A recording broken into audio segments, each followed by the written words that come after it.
Sucesso no campo. Oferecimento. Comigo, um exemplo que vem de nós mesmos. Unigel Sementes, um show de vigor.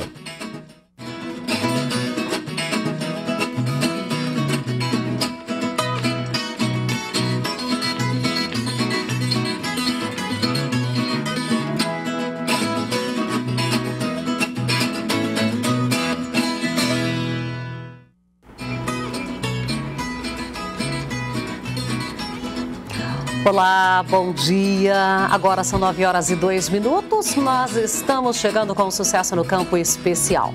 Hoje, uma rodada, um bate-papo aqui para nós abordarmos os principais temas do agronegócio em Goiás e também esta situação toda que vem refletir para o produtor, para a economia do estado, para os empresários, enfim, para toda a cadeia produtiva, visto que o nosso estado, o Brasil, ele está alicerçado no agronegócio. E nós estamos recebendo o presidente da ProSoja, Bartolomeu Braz, ele também vice-presidente da FAEG. Nós também vamos conversar aqui com Beto Bruselli, produtor rural. Ainda estamos recebendo Silomar Cabral, que é consultor. Vamos fazer esse bate-papo, essa conversa toda e vamos falar sobre tributação dos grãos em Goiás. Vamos falar da situação da seca, situação climática que estamos enfrentando nesse momento. Para quem tem seguro, quais são as principais medidas a serem adotadas nesse momento? Tudo isso e muito mais, e você pode participar, você pode mandar perguntas, tá? Você pode estar mandando aí o seu recado pelo WhatsApp através do 99354417. Nós estaremos atendendo e fazendo esse bate-papo aqui. Sucesso no Campo está começando agora. E nós já vamos começar fazendo o nosso bom dia com os nossos convidados. E eu converso já. Bom dia, Bartolomeu.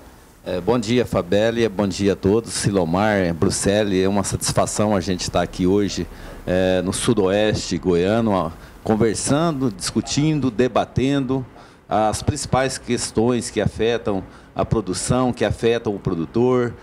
Vejo que esse momento ele é importante para o produtor rural, porque daqui nós crescemos, daqui a gente busca outras ações que a gente possa direcionar e políticas que venham ao produtor rural. Bom, também aqui, Beto Bruselli. Beto, bom dia. Bom dia, Fabélia. Bom dia, Bartolomeu, Silomar. O Vitor está chegando aí. Fabélia, é uma honra estar aqui no seu programa e tal. Infelizmente, as notícias que vêm do campo não são tão boas, mas nós temos o dever de mostrar para os telespectadores a verdadeira realidade que vem do campo. Silomar, bom dia. Bom dia, Fabélia. Bom dia, Bartolomeu. Bom dia, Vitor. Bom dia, Beto. Obrigado pela presença de vocês, Bartolomeu, Beto. E aqui hoje eu acho que vai ser um dia bastante oportuno para a gente esclarecer ao produtor rural algumas considerações com relação ao período de seca que estamos atravessando. Vitor Gaiardo, bom dia. Produtor rural, empresário, também sempre envolvido com as causas, líder classista. Os assuntos que nós temos não são os melhores, né, Vitor? Bom dia, Fabélia. Bom dia aos demais participantes. Realmente a gente vive hoje uma situação um pouco complicada, né? Não bastasse a seca que vem, aí essa semana, agora final de semana, a nossa região foi atingida com vendavais aí, quer dizer, chuva pouco vem, quando vem ainda causa grandes estragos. Ontem mesmo eu visitei umas regiões aí, eu fiquei assim, desiludido com as situações que eu vi por aí. Então já vamos começar falando disso, porque, como você falou, nós estamos enfrentando seca. Uma estiagem que eu acho que não tem ela registrada em Goiás, pelo menos nesse período de lavoura. E agora ainda o vento, para acabar de completar. Nas suas áreas também foi afetada com vento ou só em região de outras áreas? Não, na região onde eu passei, eu vi a situação que eu estou falando foi na região da Perolândia. Uhum. Ontem eu visitei uma área nossa aqui, indo para Mineiros, e de lá eu fui a Caiapônia. Numa outra área eu passei pela Perolândia, justamente porque eu tinha visto a notícia. E realmente, coincidentemente, eu estive naquelas áreas na quinta-feira, visitando um cliente lá e passando por lá. Ontem a situação realmente, você não vê um pé de milho que tenha ficado de pé, né? Então, uma situação muito desagradável. Uma situação dessa, eu acho que desde que estou em Goiás, eu cheguei aqui em 85, eu nunca vi nós passar por uma situação climática na safrinha dessa natureza, né? Tivemos aqui, eu acho que há 6 anos atrás, quando estourou aquele lago aqui embaixo, no Lago Bom Sucesso, o JK, quando a água passou por cima ali, foi dia 30 de março, foi a última chuva que deu em Jataí, depois, lá por maio, voltou com uma chuva. Só que naquela época, nós havíamos plantado bem mais cedo a safrinha. Esse ano, o que aconteceu é que, como atrasou o plantio da soja, a grande maioria das lavouras elas foram implantadas aqui na nossa região a partir de, assim, a grande maioria a partir de 20 de fevereiro. Então, foi isso. O pico do plantio mesmo, ele ocorreu ali, né? Eu digo para vocês que 70% da nossa área, praticamente, ela ocorreu do dia 20 de fevereiro para frente. Então, ela pegou esse veranico, essa seca, pegou em cheio a agricultura, a nossa região. Então, aí não foi só aqui. Por onde você andar aqui no estado de Goiás, a situação é a mesma. Beto, e você tem um conhecimento bem amplo aqui da região também, porque você tem áreas em Caiapônia, você tem em Rio Verde, Santa Helena. 6 municípios. Pois Eu falo que eu sou intermunicipal. E como é que estão essas áreas? Porque você tem condição de falar aí o que você está vivenciando em cada um desses municípios. É mais ou menos o quadro geral. Mas quando você pega Jataí e Montevidéu, a região do Planalto Verde, são regiões realmente que o povo planta mais soja precoce. São regiões que o povo planta mais cedo e o milho está mais adiantado. Essas regiões, o milho foi plantado no final de janeiro e até no máximo 10 de fevereiro. Alguns casos que está assim, plantar também no final de fevereiro. Os que plantou mais cedo estão, eu digo que estão com 80% do potencial produtivo, porque a gente olha, perdeu 50, perdeu 60, não sei o quê. Eu falo assim, olha, tudo que a gente está falando ainda é chute. Porque, na realidade, ele falou uma coisa certa. O primeiro ano, que é uma catástrofe geral. Então, ainda nós não temos essa experiência ainda de colher uma área que foi afetada assim. Então, o que vai falar a verdade mesmo vai ser a colhedeira. E quando você, às vezes, você tem um milho lá que você está esteticamente está bonito e o milho você pensa que está cheio, mas tem amigos começando a colher agora e fala que os pesos específicos dos grãos não estão naquele peso específico de outras safras, estão tipo isoporizado, assim, tipo rolha, não pesa. Então, eu acho que não tem nenhuma lavoura no estado de Goiás que está com o seu potencial 100% produtivo. E essas regiões também mais baixas, como Santa Helena, como Quirinópolis, Goiatuba, são regiões que são terras mais argilosas e regiões mais secas e de mais calor, elas estão sofrendo mais. Essas regiões, como também a tradição do povo é plantar soja de ciclo um pouco mais longo, essas regiões estão seriamente comprometidas à produtividade. Eu acho que metade da área não passa colhedeira. Ô, Bartolomeu, você além de produtor, ali mais na região sul também, em Goiatuba, como líder classista que você é, você também recebe as informações. O que é o diagnóstico que nós podemos dizer? Sim, eu também, como o Bruxelles, também sou aventureiro, produtor em vários municípios, ainda mais aberto ainda. Eu tenho produção no sul do estado, Goiatuba, Joviana e Morrinhos, e tem produção em Padre Bernardo também e em Niquelândia. Então, que já é uma parte... então eu tenho vivido essa situação de norte a sul do estado. E também visitando as regiões produtoras, a região leste, que é a região de Catalão, Ipameri, Silvânia, Cristalina, Formosa, que são regiões que começaram a produzir safrinha nos últimos 4, 5 anos. Ali não tinha essa característica.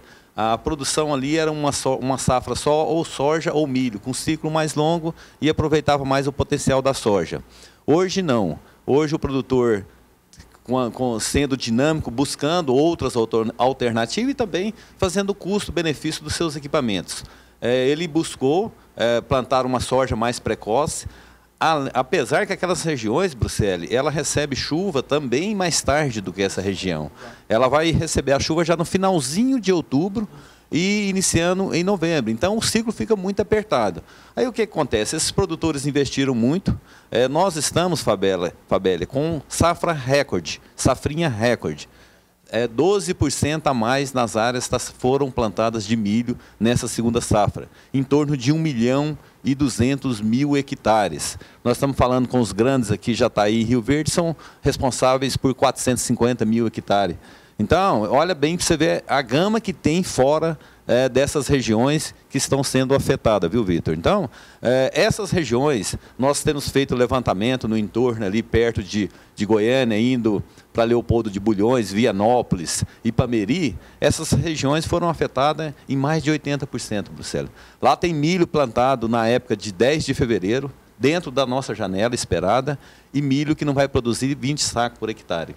As espigas todas mal formadas, o milho que está com seu stand bom, com altura normal, mas que você vai na espiga, de 4 a 5 plantas, você acha uma espiga ainda toda danificada. Então, a situação do Estado, ela é grave, a gente fez um levantamento, a gente já se vê por números, igual o Bruxelas falou, a gente só vai ver na colheitadeira, mas mais de 3 milhões de toneladas de milho já vai ser deixada de colher. Isso corresponde aí mais de 2 bilhões de reais que vai deixar de girar no nosso comércio, que vai deixar de girar em nossa cidade, que a loja não tem como vender, porque não vende carros. Então está transformando em crise. Vai virar aquela bola de neve mesmo. Por isso os prefeitos têm decretado estado de emergência, têm buscado essa situação, Vitor, rapidamente, porque eles sabem.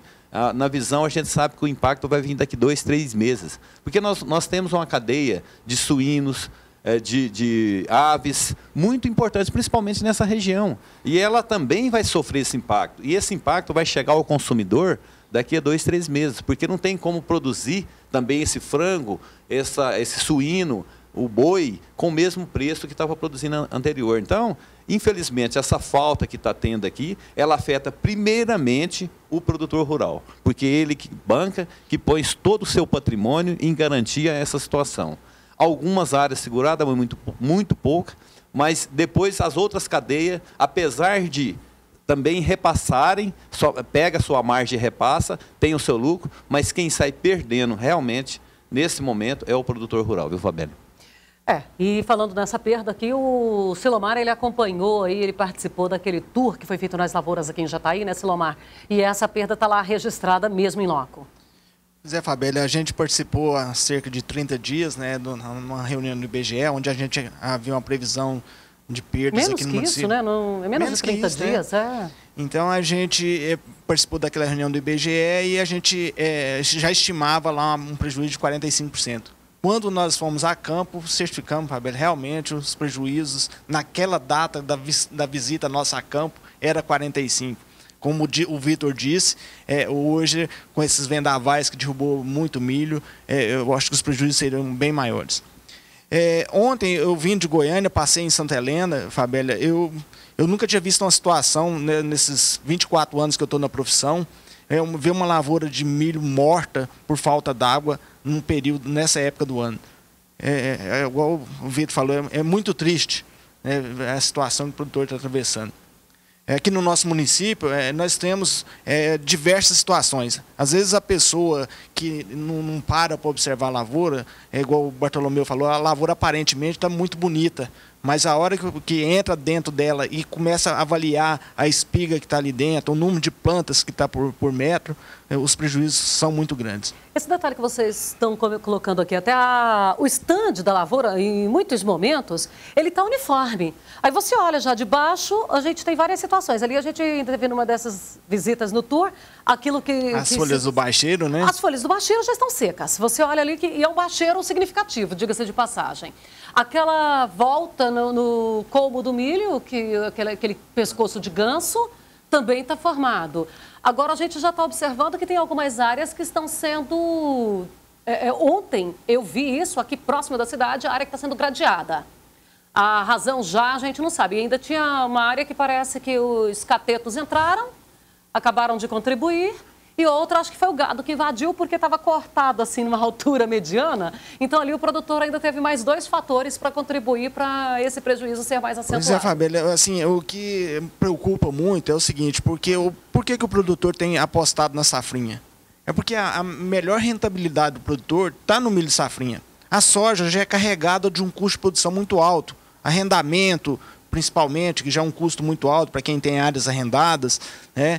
E então o produtor, nos últimos anos, vem apostando na safrinha e principalmente ele poder, na comercialização. Hoje o produtor coloca muito sua produção no armazém ou no silo bolsa, e aí ele consegue melhores preços.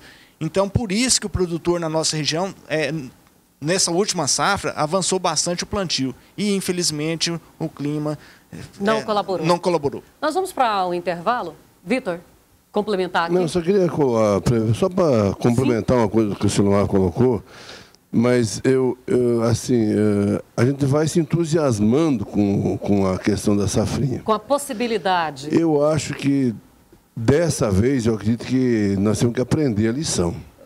Safrinha, gente, é safrinha. É um plantio de risco. Então, nós temos que repensar novamente a nossa maneira de fazer safrinha. Você plantar um milho aí que custa R$500 ou até mais, um saquinho de semente de milho, gente, você precisa quase 25 sacos de produção para pagar um saco de semente, gente. Então, não dá. Eu acho que nós temos que repensar nossas atitudes também, né? Eu acho que o clima veio nos colocar. E o Bartolomeu colocou uma coisa interessante. A safrinha se expandiu para uma região de muito risco, né?